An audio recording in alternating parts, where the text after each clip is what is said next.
I want you all to close your eyes and imagine that you're a D1 athlete. You just got done playing in the biggest game of your life and performing on the biggest stage.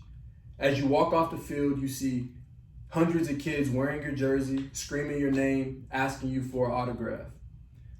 You later that night get home to realize your fridge is empty. You go in the car and you see that you have less than 10 miles till empty on your gas tank. You then check your bank account, and to no surprise, it says all zeros. My name is Robert Barnes, and today I will be explaining to you why it is so important and why it is the time to pay student athletes the money that they deserve. The Business Insider suggests the NCAA makes more than $1.5 billion a year. This number is based specifically off the revenue generated by student athletes.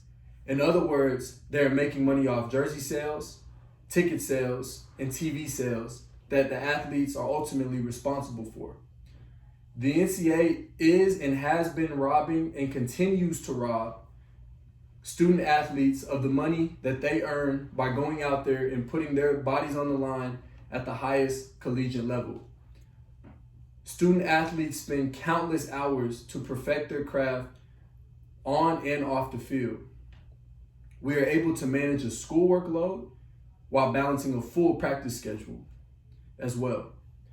This does not just mean when we are in season. In a 2010 survey conducted by ESPN, it states more than 3/4 of D1 baseball players reported spending as much or more time on athletic activities during the off-season than during the competitive season. About 70% of men's basketball players reported the same, as did 70% of football players. It was a similar picture for the remaining men's sports. This shows that not only do we balance a workload during the season, we must balance this same workload during the off-season.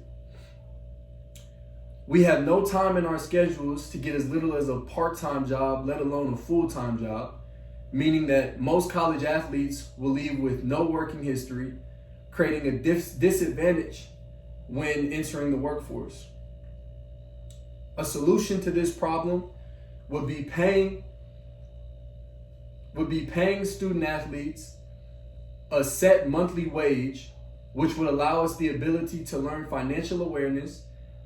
Having a monthly income would teach students the importance of financial strategies that will not be learned otherwise.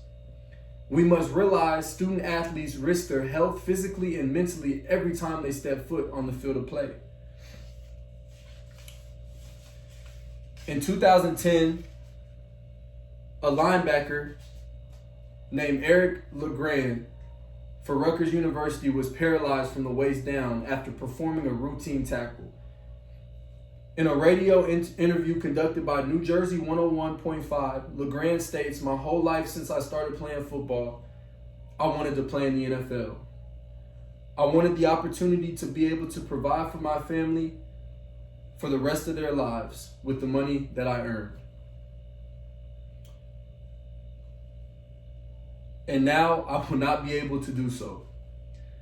LeGrand was not only stripped of his dream to play in the NFL, but the ability to provide financial freedom for his family through football.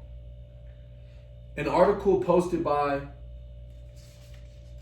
dailycal.org suggests paying these athletes even a fraction of revenue they generate for the school will provide them with a cushion for the future.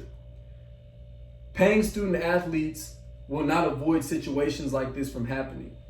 However, it will allow student athletes to accumulate earnings in which that could set them up to begin life once their playing days are over.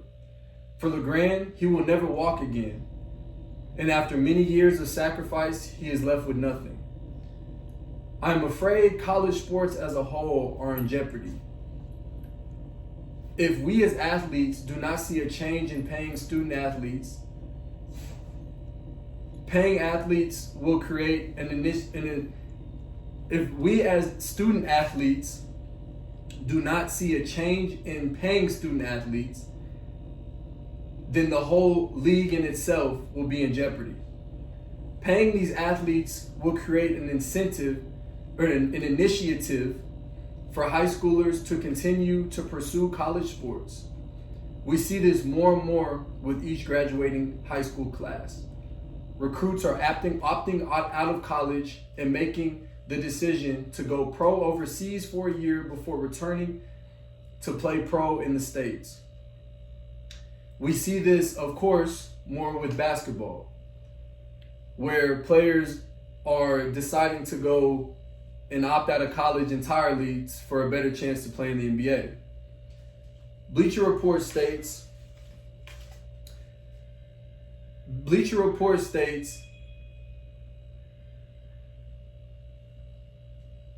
for example, five-star recruit Darius Baisley decided to avoid college entirely and go play overseas. In the end, he benefited from this decision. Bleacher Report states, Bradley got paid $1 million for a sponsorship at New Balance instead of playing in Jim Boeheim's zone defense. Bradley made more money in 6 months overseas than he would have made in 4 years of collegiate athletics. The NCAA must make a change in order to protect college sports. You as the fans have the power to continue to support student athletes, make it about your team, show extreme and unmatched support for the players. I encourage you all to visit change.org and complete the petition. The petition titled College Athletes Should Be Paid.